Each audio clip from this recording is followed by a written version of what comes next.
Hello everyone, welcome to my channel. This is me Rashmi. इससे पहले वाली वीडियो में हम लोगों ने पुस्तकें असली मित्र है नामक पाठ की चर्चा की थी एवं लेखक के द्वारा उसमें जो मूल उद्देश्य दिया गया है, जो मूल संदेश बताया गया है, जो उस रचना का सार है, उसे समझने का प्रयास किया था। आज हम उसी पाठ पर आधारित अभ्यास माला को देखेंगे, उसके प्रश्न उत्तर को देखेंगे। चलिए देखते हैं। तो सर्वप्रथम निम्नलिखित प्रश्नों का उत्तर दें। ठीक है, यहाँ पर कुछ प्रश्न दिए गए हैं जो कि संक्षेप वाले प्रश्न है, हम उनके उत्तरों को देखेंगे। पहला प्रश्न, पुस्तकें कैसी मित्र हैं? उत्तर देखिए, पुस्तकें, यहाँ पर पुस्तकें अच्छी एवं सच्ची मित्र हैं। पुस्तकें कैसी मित्र हैं? अच्छी एवं सच्ची, जो कि कभी जीवन में हमें धोखा प्रदान नहीं करती हैं। दूसरे प्रश्न को देखते हैं। जीवन की बड़ी भूल क्या है? उत्तर देखते हैं। असली मित्रों से मुख मोड़कर नकली मित्रों को चुनना जीवन की सबसे बड़ी भूल है। जो आपके असली मित्र हैं, अच्छे मित्र हैं, उनसे अपना मुख मोड़कर नकली मित्रों के पास जाना, उनसे दोस्ती करना या उन्हें चुन लेना ही जीवन की सबसे बड़ी भूल है, क्योंकि वे हमें गलत मार्ग पर ले जाते हैं और जिसके कारण हमें जीवन में अनेकों हानियों को सहना पड़ता है। ठीक है, तो यह हमारे जीवन की सबसे बड़ी भूल हो सकती है, होती है। ठीक है, अगले प्रश्न को देखते हैं। तुम अपना कितना समय खराब करते हो?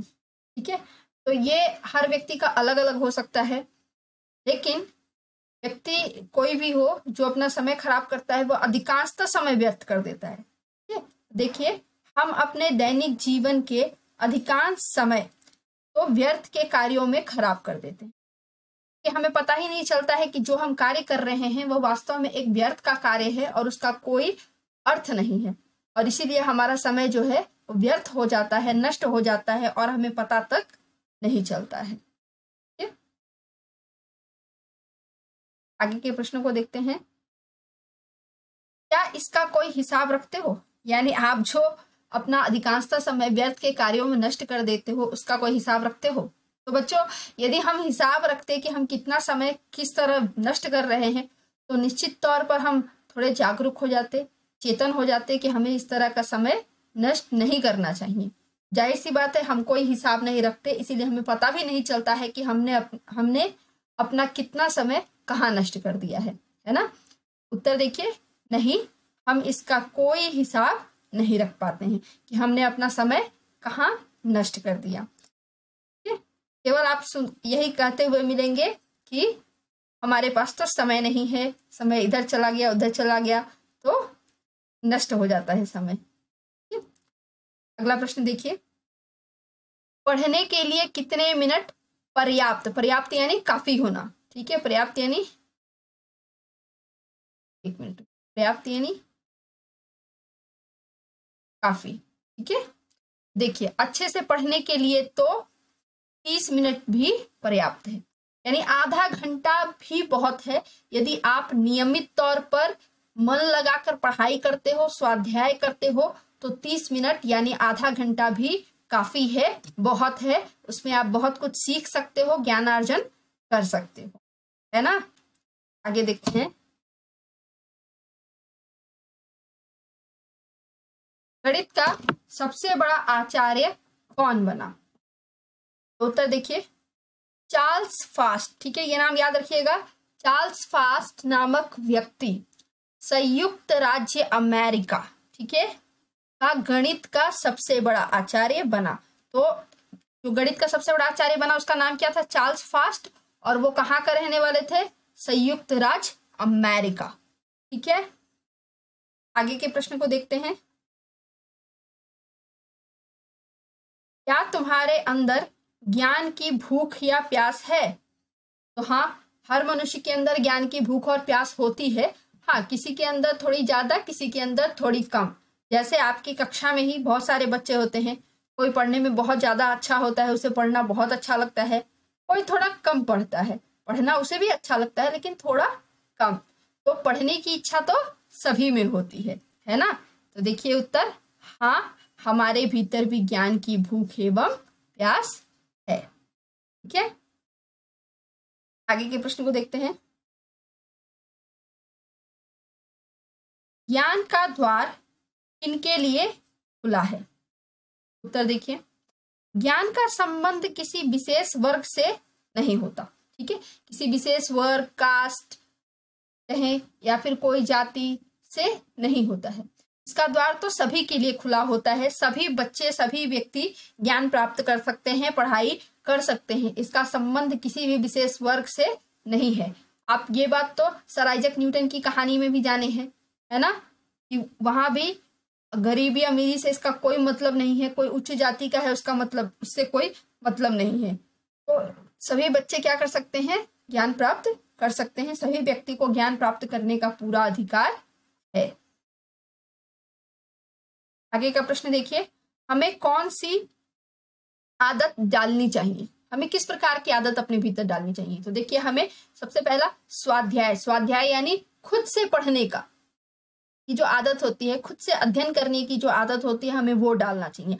भले ही हम प्रतिदिन आधा घंटा ही क्यों ना पढ़े, परंतु हमें खुद से पढ़ने की नियमित तौर पर आदत तो डालनी ही चाहिए। साथ ही साथ क्या करना चाहिए?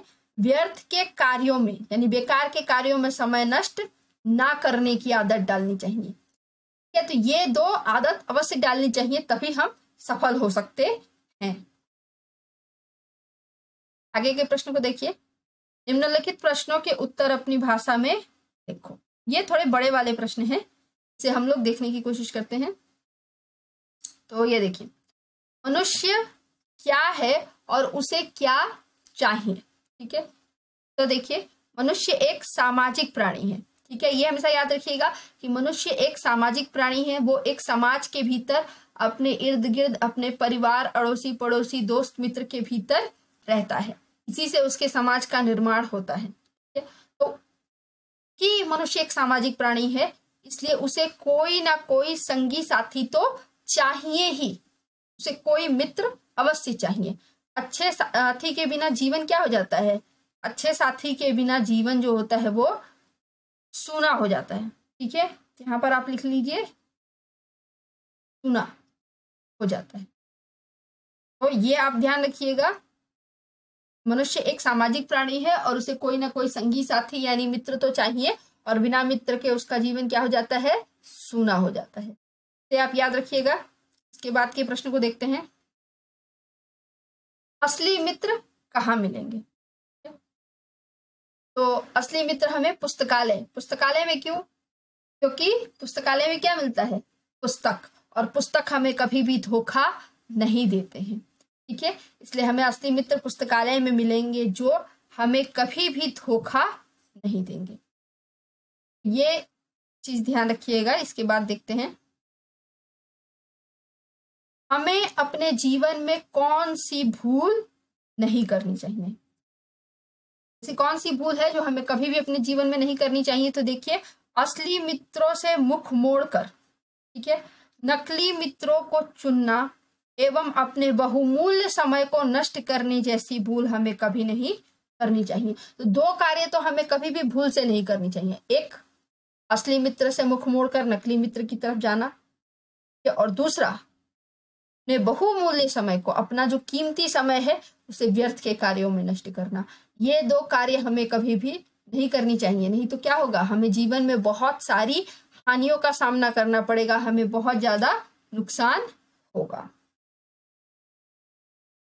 बात के प्रश्न को देखते हैं, तुम्हारे अनुसार समय नष्ट नहीं, ध्यान रखिएगा इस शब्द को, नहीं करने के कौन कौन से तरीके हैं?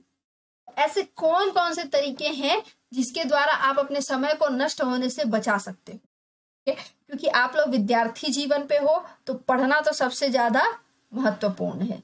उत्तर देखते हैं। देखिए, जीवन में समय का सबसे अधिक महत्व होता है, इसलिए हमें समय के सदुपयोग पर सबसे अधिक बल देना चाहिए।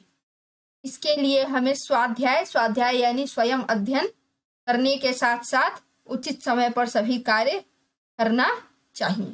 ठीक है, तो ये अवश्य करना चाहिए। इनके द्वारा हम अपने समय को नष्ट होने से बचा सकते हैं। व्यर्थ की बातें नहीं करनी चाहिए, बहानाबाजी नहीं करनी चाहिए। ये सारे कार्य यदि हम नहीं करें तो निश्चित तौर पर हमारा समय अवश्य बचेगा। आगे देखते हैं। तो अगला प्रश्न ये है कि समय नष्ट करने का सबसे बड़ा कारण क्या है, हो सकता है। ठीक है, यानी कि आप जो समय नष्ट करते हो उसका सबसे बड़ा कारण क्या है?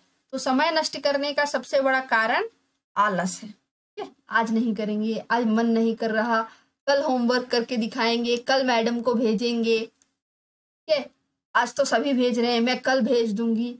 तो ये चीज क्या है? समय नष्ट करने का सबसे बड़ा कारण है, यानी कि आलस एवं समय के महत्व को ना जानना।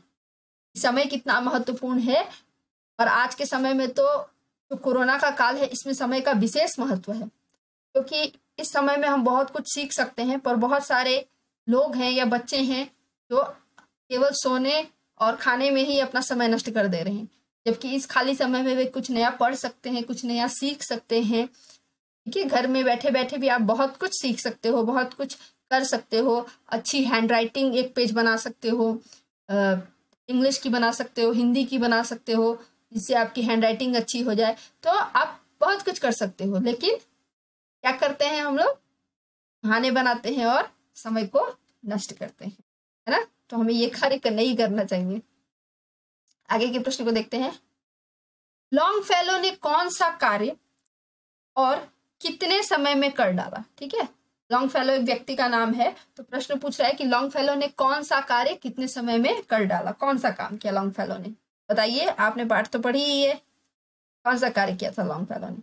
तो जितने समय में काफी, ठीक है, यहाँ पे ये होगा काफी उबलती है, उगलती है नहीं, उबलती। ठीक है, जितने समय में काफी उबलती है उतने समय का उपयोग करके लॉन्गफेलो ने एक पुस्तक का अनुवाद कर डाला। ये मैंने आपको कल भी बताया था कि एक कॉफी उबलने में कितना समय लगता है, मात्र 5 से 10 मिनट। प्रतिदिन केवल 5 से 10 मिनट काम करके लॉन्गफेलो ने एक पुस्तक का पूरा अनुवाद कर दिया, यानी कि उसे एक भाषा से दूसरे भाषा में बदल डाला। तो नियमित तौर पर कार्य करने का बहुत ज्यादा महत्व होता है ना? आगे देखते हैं। ज्ञान की भूख और प्यास हमें कैसा लाभ दिलाती हैं? ज्ञान की भूख एवं प्यास हमें जीवन में शांति के साथ साथ सफलता जैसा लाभ दिलाती हैं।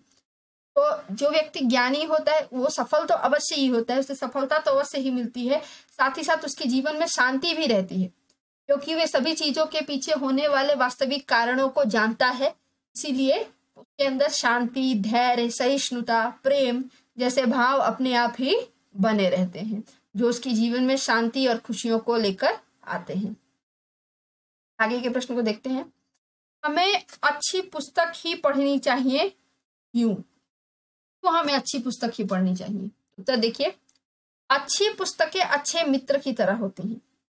यह अमृत के समान होती हैं। इनका अध्ययन करके हम अपने जीवन लक्ष्य को प्राप्त कर सकते हैं। साथ ही साथ यह हमें महान भी बना देती हैं एवं हमारे ज्ञान पिपासा, यानी हमें जो ज्ञान की प्यास होती है उसको भी शांत करती है। तो अच्छी पुस्तक इसीलिए पढ़नी चाहिए क्योंकि अच्छी पुस्तक वास्तव में एक अच्छे मित्र की तरह होती है, जो हमें ज्ञान तो देती ही है, अच्छे बुरे का समझ तो करवाती ही है, साथ ही साथ हमें अपने जीवन लक्ष्य को प्राप्त कर सफल होने का अवसर भी प्रदान करती है। इसलिए हमें सदैव अच्छी पुस्तक ही पढ़ना चाहिए। ठीक है, आगे के प्रश्न को देखते हैं। स्वाध्याय से हमें क्या मिलता है? स्वाध्याय, तो देखिए, स्वाध्याय का अर्थ होता है स्वयं अध्ययन करना, यानी खुद से पढ़ना, अपने आप पढ़ना। स्वाध्याय वास्तव में मन का भोजन है। ये पढ़ने से क्या होता है? मन में अच्छा लगता है, हमें ज्ञान की प्राप्ति होती है, हमें चीजें समझ में आने लगती हैं एवं नियमित रूप से स्वाध्याय करने पर सफलता निश्चित तौर पर प्राप्त होती है। तो स्वाध्याय का बहुत ज्यादा महत्व बताया गया है। प्राचीन काल से ही स्वाध्याय का सबसे अधिक महत्व बताया गया है, इसीलिए हमें नियमित तौर पर स्वाध्याय करना चाहिए। ठीक, आगे के प्रश्न को देखते हैं। जी, संसार में हमें अपना काम किस प्रकार करना चाहिए। देखिए, संसार में हमें अपना काम नियमित, ठीक है, नियमित एवं ईमानदारी पूर्वक करना चाहिए। अपने कार्य को हमें नियमित रोज रोज प्रतिदिन करते रहना चाहिए, जिससे हमारे भीतर उसकी आदतों का भी निर्माण हो और नियमित तौर पर कार्य करने पर ही हमें क्या होगा, सफलता प्राप्त होगी। ठीक है, आगे के प्रश्न को देखते हैं। आइए अब ये पाठ के कुछ प्रश्न हैं, हम देखते हैं। जी, वाक्य में आए रंगीन शब्दों के विलोम, ठीक है, यहां ध्यान दीजिएगा, इस शब्द में विलोम शब्द तथा विलोम शब्द द्वारा वाक्य के खाली स्थान को भरो। तो यहाँ पर देखिए, वाक्य में ये शब्द आया है, इसका विलोम आपको लिखना है। देखिए, हमें असली मित्रों से मुख मोड़कर, तो असली का विलोम क्या होता है, नकली। ठीक है, तो हमें असली मित्रों से मुख मोड़कर नकली मित्रों को नहीं चुनना चाहिए। ठीक, दूसरा देखते हैं। अच्छा मित्र हमें डैश रास्ते पर नहीं ले जाकर सही रास्ता दिखाएगा। तो सही शब्द का विलोम क्या होगा, गलत। ठीक है, इसी तरीके से तीसरा, रात सोते बीत जाती है, और रात शब्द का विलोम क्या होता है, रात शब्द का विलोम होता है दिन। ठीक, इसके बाद यहाँ पर तो कोई विलोम शब्द नहीं दिया है, परंतु हम इसे खुद समझकर करना होगा। जैसे अच्छी पुस्तकें हमें डैश पान कराती हैं, तो अच्छी पुस्तकें हमें क्या पान कराती हैं, एक सेकंड रुकिए, यहाँ लिख देती हूँ। अच्छी पुस्तकें हमें अमृत, ठीक है, अमृत पान कराती हैं, और बुरी पुस्तकें हमें विष, ठीक है, विष पान कराती हैं। तो ये विलोम शब्द था जो हो गया। आइए उसके बाद दूसरा देखते हैं।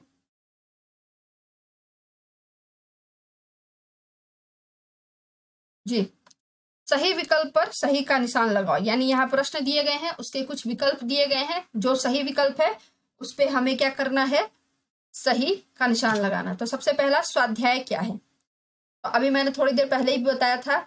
आइए विकल्प को देखते हैं। तो पहला विकल्प है मन की आत्मा, दूसरा विकल्प मन की भूख, तीसरा मन का भोजन, और चौथा मन बहलाओ। तो स्वाध्याय क्या है, स्वाध्याय मन का भोजन है। ठीक, ये उसका सही उत्तर है। बस दूसरा प्रश्न देखते हैं, दूसरा इसमें का। जी, हमें अध्ययन किस प्रकार करना चाहिए। विकल्प अनियमित, तो अनियमित रूप से, यानी कि आज पढ़े थोड़ा, फिर 2 दिन नहीं पढ़े, फिर 3 दिन पढ़े, 4, मैंने रुक रुक कर पढ़ना। ठीक है, अनियमित होना। फिर जैसे तैसे, जो कि अक्सर आप लोग कभी कभी करते हो, फिर जब तब, कभी होमवर्क किए कभी नहीं किए, है ना। और हमें अध्ययन किस प्रकार करना चाहिए, इसका चौथा विकल्प है नियमित। तो अब आप लोगों की धीरे धीरे आदत बन रही है, नियमित आप लोग अब पढ़ने लगे हैं। तो हमें स्वाध्याय किस प्रकार करना चाहिए, हमें अध्ययन किस प्रकार करना चाहिए। तो इसका जो सही उत्तर है वो है चौथा विकल्प, नियमित। ठीक है, तीसरे प्रश्न को देखिए। पढ़ने का नशा कैसा होता है।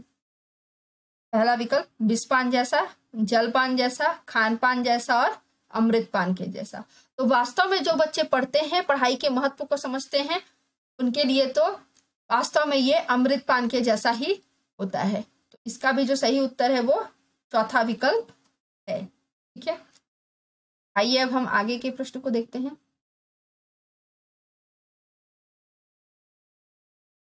जी, तो इसमें देखिए क्या कहा गया है। इसमें कहा गया है कि सही कारक चिन्हों से वाक्य पूरा करो। तो यहाँ पे कुछ कारक चिन्ह दिए गए हैं, ठीक है, और उन कारक चिन्हों में से इन खाली स्थानों में जो कारक चिन्ह सही बैठेंगे उन्हें हमें बैठाना है। चलिए करना शुरू करते हैं।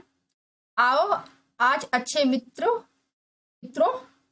की खोज करें। ठीक है, तो पहला विकल्प है, पहला जो उत्तर है वो है की।